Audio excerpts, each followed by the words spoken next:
You are listening to Over and Back's Basketball Mysteries of the 1970s. Today's mystery is, who were the best players of the 1970s?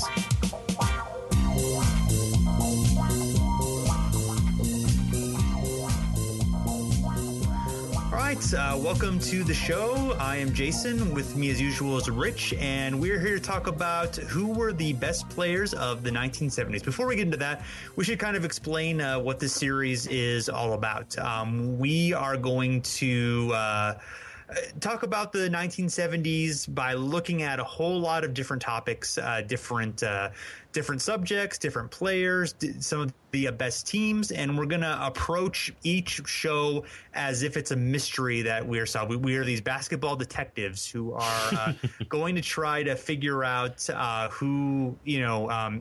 answers to these questions. And it's going to be more about the conversation.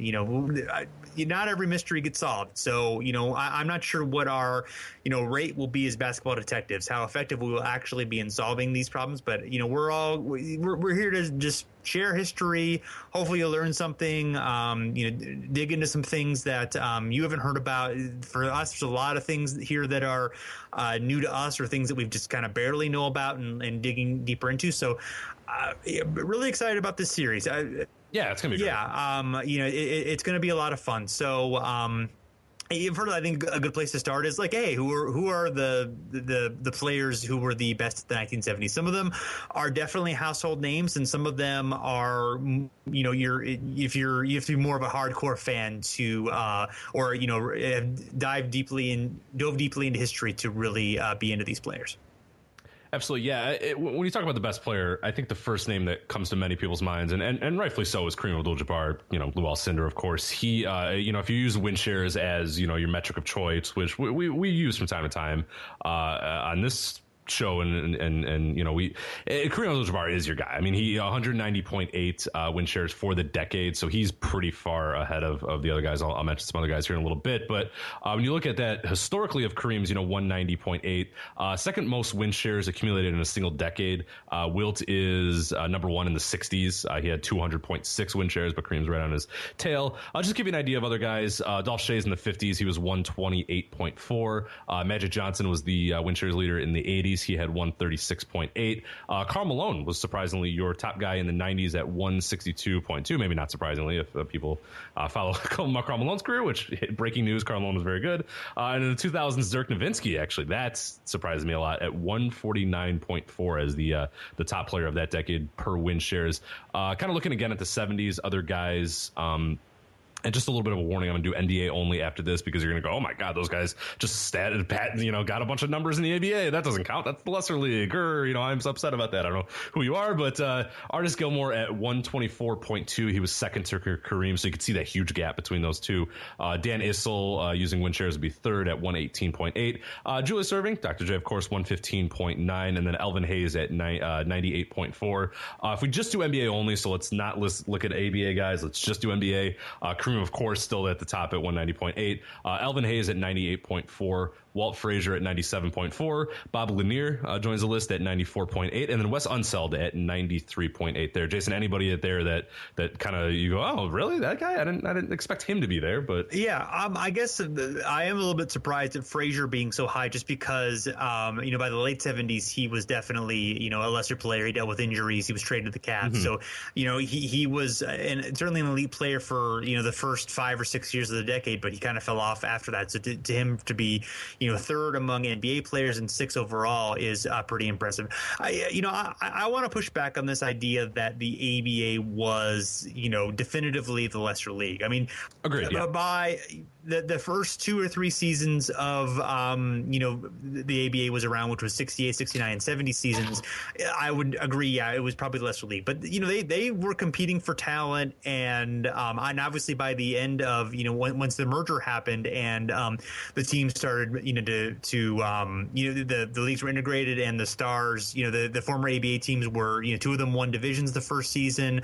They were I believe close to or the half of the All-Stars that year. I mean, the ABA talent was for real, and a lot of those teams were really, really strong. So I think I'm fine with just having the NBA look, just because, I think it's interesting to kind of look in both directions. But I really do think that, we shouldn't make the assumption that the ABA was the lesser league, particularly after the first few seasons of the ABA, once the talent was really started to be built up.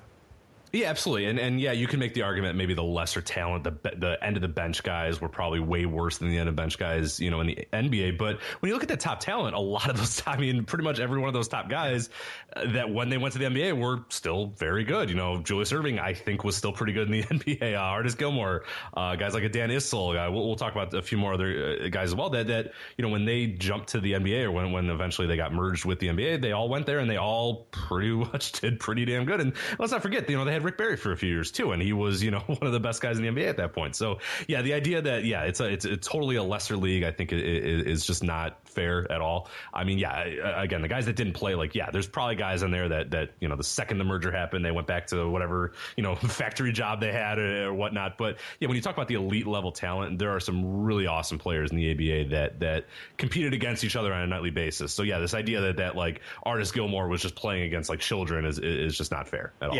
Yeah, absolutely. So, looking at win shares per 48, you have Kareem Abdul Jabbar, who leads, not surprisingly, at 0.262.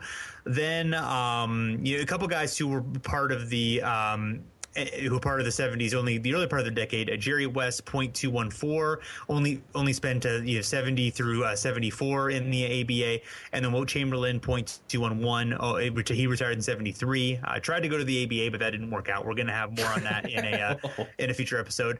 Artis Gilmore, 0.211, exactly tied with Wilt. Interestingly enough, kind of that he was the most comparable player in terms of style and and size to Wilt. And then Chet Walker, who I think would surprise a lot of people, played for the I think by he I forget exactly what year went to the Bulls, but he played for the Sixers in the late 60s, and at some point went to the Bulls and was part of their strong teams in the early 70s. So I want to say 73. Let me look that up to see. I thought it was a little bit earlier. Oh no, I'm way wrong. 70. Okay, so he was there. Okay, for all the 70s. Gotcha. So so this entire decade was a Bull. Okay. Yeah. So he's a guy who really good player, but you kind of overlooked. He'll be definitely a guy we have to dive into a little bit, because he has an interesting story. And we've talked here and there about that 70s Bulls being one of the better teams that never made a finals, but we're basically in a historically great Western Conference dealing with incredible Lakers teams and incredible Bucks teams, and just didn't have the room to get past that point. A few other kind of numbers. I think this is interesting. We get a few different names here. Points per 36 minutes. And this is, I did a minimum of 300 games when I was looking at this, because it gets kind of wacky, especially if you only do a certain amount of games. But number one on the list, Walter Davis. Yeah. At 26.7. Walter Davis. The Greyhound, yeah. Yeah, it's a real. It's just cool. Yeah, it's just a guy that you wouldn't have. Off the top of my head, I would not have thought would be on this list, but it makes a lot of sense that he is, because the guy scored a ton of points and in great efficiency. George Gervin, 26.3. David Thompson, 25.2. Kareem Abdul Jabbar jumps on here again at 24.9, and then John Drew at 24.9, exactly teamed with Kareem in terms of points per 36. So it was an interesting collection of guys there. Yeah, I don't think John. Walter Davis was great Phoenix player. Actually joined after he came in on 78, so he joined late in the decade. He was more of an 80s player, but he had enough games, he counts to be part of this. But he is a he's a really good he's obviously a really good scorer. He's 6-time All-Star, and kind of got involved in a drug scandal in the late 80s, so his that kind of hurt his how he's remembered with the even though he was a really one of the better Suns players of all time. John Drew, he was a really good player for the for the Hawks in the late 70s. They actually had some pretty good teams after they got rid of Pete Maravich. and then was involved in the Dominique Wilkins trade that netted him that netted the Hawks that pick. So so that was nice. And netted Utah John Drew. So hey, cool. Didn't do much in Utah by then. But yes, they also got Freeman Williams, isn't it? Yeah, too. I think great. Yeah, I mean, once obviously like the top stars are obviously Kareem is very well known, although he's better known for his 80s stuff than his 70s stuff. We have a whole podcast on Kareem's life and career on the 70s, which we will be kind of retweeting and showing some of getting some of our old 70s episodes out there, so people if you haven't checked it out, and if you're waiting for new episodes in this series, you can always check those out as well, just to get a sense of some of the 70s stuff that we're going to try to avoid repeating ourselves too much. So it's good to listen to those episodes too as well. But there's a lot of interesting things to unpack about Kareem's career. We're going to talk about the Bucks and some other things involving Kareem in this series, but obviously by far the star of the decade. So and obviously Dr. J is well known. A handful of these other guys are well known, but there's a lot of guys who just aren't really they didn't have the longevity, or they didn't really have a power team to they played for a lot of the ABA teams, don't exist anymore. So the constituencies that were there, for them, they're not really remembered because their legacy isn't, living on through an active team, stuff like that. There's a lot of, lost guys. Obviously, not as much video of a lot of these guys. There was more instability, so guys weren't sticking around with one team for as long. Stuff like that. Yeah, and that's a big reason. What you're sort of talking about there is a big reason why we chose the 70s to do this with, because it's such an interesting decade of there's so much parity where there's not really a dominant dynasty team, and there's this whole other league that comes and forms, and there's these teams and these franchises that build up, and then they just go away in blink of an eye. Sometimes overnight, sometimes just all that history is gone, and the league was kind of bad at video, and it didn't have a TV deal, and there's just so much weird stuff that it's just a decade where a lot of these big names you don't hear. I mean, David Thompson, you just do not really get a whole lot about it. George Gervin, you hear a little bit about, but just maybe not as much as you should, and maybe as much as we, you and I even, we're probably guilty of it too, of just not really getting into that decade as much as we probably should. And that's a big part of why we're doing this, is because it's just such a mysterious lost decade in basketball history and professional basketball history. So it's just really cool to kind of dig into these names and these players and franchises and these stories, because it's just a fascinating decade in a lot of ways. Yeah, absolutely. So you looked at assists per 36 minutes as well. The number one guy is probably, for people that are astute basketball fans, you might be able to get this, and I'll give you a few seconds to think about it if you can, but it is Kevin Porter at 10. Exactly 10 assists per 36 minutes is an incredible number. Art Williams, he's second at 9.4. Slick Watts at 8.4. John Lucas is at 8.3. And then Lenny Wilkins at 8.3, which is interesting enough that he's there. And he would, in a few years, he's also won a championship this year. So, yeah, he's a rare chance of coaching a championship and being in the top 5 of assists per 36 in the same decade. He was, it was sort of the end of his career, but he was a player coach early on with the Sonics, played with Cleveland for a while as well before retiring, and coaching the Blazers, and then coaching the Sonics again for the championship season. But John Lucas was the number 1 pick for the Rockets, and he was a really good guard. Ended up going to Golden State in a deal for Rick Barry, basically compensation for Rick Barry, which kind of honestly was kind of hurt a promising. Barry was obviously at the end of his career, and losing a young skilled point guard in Lucas kind of honestly probably set the Rockets back. They had other issues as well, but and Slick Watts was a sort of a cult hero for the Sonics in the 70s. I think he may have been one of the first players to popularize the headband. I know Wilt had it, obviously, but Slick was one of the I believe, if I remember correctly, was also one of the pioneers of her headbands. So. Yeah, and with the awesome, and he of the bald guy wearing the headband too is a really cool thing as well, because usually we had seen a lot of, and especially for a long time, we saw a lot of the guys that wore the headbands were the big hair and the big afros and that sort of stuff to kind of keep. He was bald, and no, man, I'm wearing the headband regardless. Yeah. So it's pretty cool. The lineage of Baron Davis. So that's exactly. That was a good way to, always a good way to look at it. But all right, rebounds per 36 minutes. Again, 300 games is kind of the minimum here, so we can look at it. Mel Daniels at 15.3, of course, huge part of the Indiana Pacers in the ABA. Two-time MVP also. Yeah, exactly. Yeah, we'll of course talk a lot about that franchise and a lot about Mel Daniels in specifics later in this series. And Swen Nader at 15 rebounds per game. My dad's favorite player of all time, Tom Boerwinkle, at 14.5. Moses Malone at 14.4, and then Artis Gilmore at 13.8. So not a lot of names that I think surprise you, but Swen Nader and Mel Daniels being 1 and 2 is maybe in a little way kind of surprising. Yeah, I mean, obviously Moses is well known. ABA fans should know Mel Daniels. I mean, he was one of the best players. Probably one of the 10 best players in ABA history. Two-time MVP. Led the Pacers to 3 championships and 5 finals appearances. Swen Nader probably not quite as well known, but he was a stout rebounder who kind of bounced around in the ABA and the NBA. And Boerwinkle for the Bulls, and Malone and Gilmore, of course. But yeah, the names on not a lot of other than Moses, not necessarily household names to most people. And Moses again, most of these guys who are famous from the 70s also had a prominent career in the 80s when obviously the NBA's popularity turned around. Absolutely. And then last one that we're going to look at here real quick, effective field goal percentage. And this is where you get the very oddities, and that's mostly why I put it in there. I don't know if I would necessarily use this as a measure of the best players of the decade, but we get Johnny Green at the top at 57.5. Old Johnny Green, he was Royals power forward. Yeah.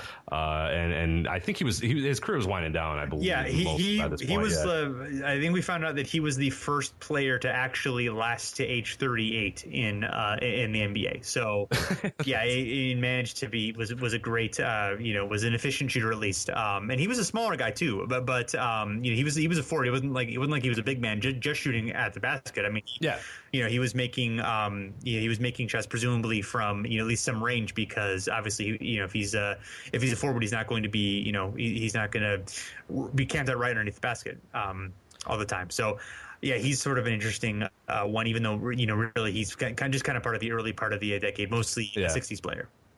And then Bobby Jones comes in second at 56.9. Of course, he had an ABA run with Denver before moving on to Philadelphia, where he's probably more famous to most people, and being a key cog in that 80s team and that the dynasty with Moses and Julius and all those sort of guys. And he was stout defender at all times, and he and Dr. J had a big rivalry. At the end of the ABA, he and Denver and the New York Nets faced off in the final ABA finals, and they battled each other in that time. And then Denver was really good for a few years in the NBA before Jones was traded. And then of course they became and they went to several finals in the early 80s. And we're going to kind of get into even though they went into the 80s, we're going to kind of get into a little bit of the evolution of that 76ers team, because I think the way that they evolved from the 70s into the 80s is really interesting and kind of reflective of the changes in the game and the changes in Dr. J specifically.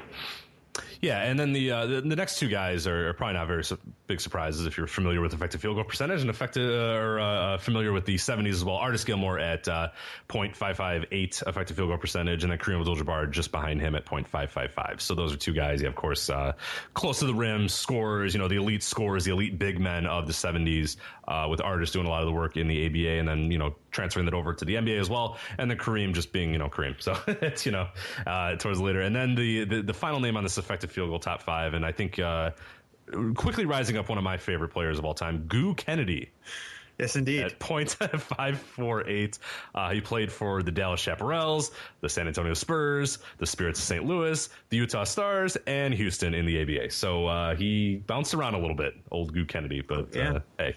He made it on this list, damn it. So. Apparently, he and his wife have raised over 40 foster children over the years. So that's a pretty neat. Wow! All right, go Goo. Yeah.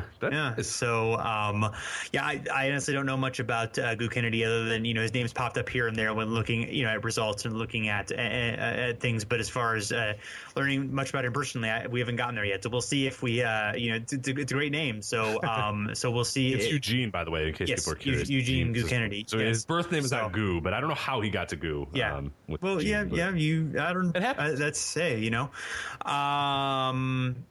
Anyway, so yeah, that's kind of, those are a little dive into the numbers. We're going to try to keep a lot of these episodes short and sweet, just so some of them will be more hardcore, more deep dives, but a lot of them we're going to just try to keep easy and light, so that it's the summer, it's the off season. You don't want to work too hard. You just want to kind of give you like a sense of the history of things. So we're gonna.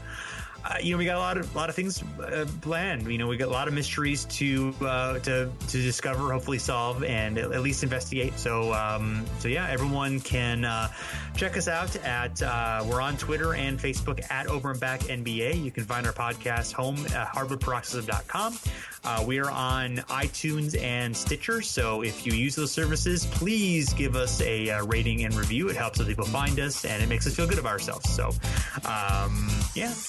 Rich, thanks so much for doing this, and everyone, until next time, thanks for listening.